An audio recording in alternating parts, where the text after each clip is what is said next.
the centre is finalising a major incentive programme worth 16,000 crore rupees to encourage domestic production of critical construction equipment, including tunnel boring machines, cranes and earth movers, in an effort to reduce import reliance and strengthen India's infrastructure development drive. According to officials, interministerial consultations are underway and the scheme is expected to be launched in the next fiscal year.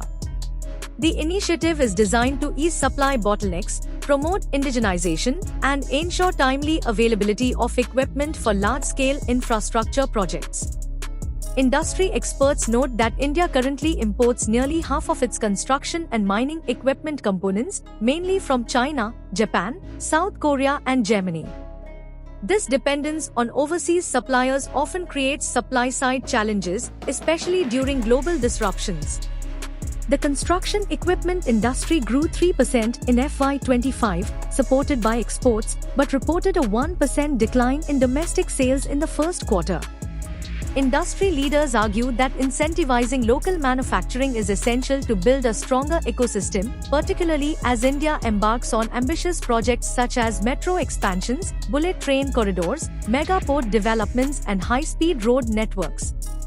Analysts estimate that the localization level of the sector, currently below 50%, could rise to 70 to 80% over the next 5 to 7 years.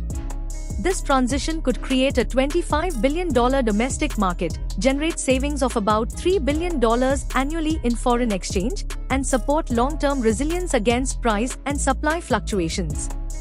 Much of the advanced equipment, including hydraulics, specialized rigs, undercarriages and electronic control units, continues to be sourced from abroad. To address delays and cost pressures, engineering and procurement companies are optimizing existing fleets, entering into closer partnerships with vendors, and incorporating risk-sharing clauses into contracts. Sector stakeholders have also called for a production-linked incentive (PLI) scheme tailored for heavy equipment manufacturing, similar to those introduced in electronics and automobiles.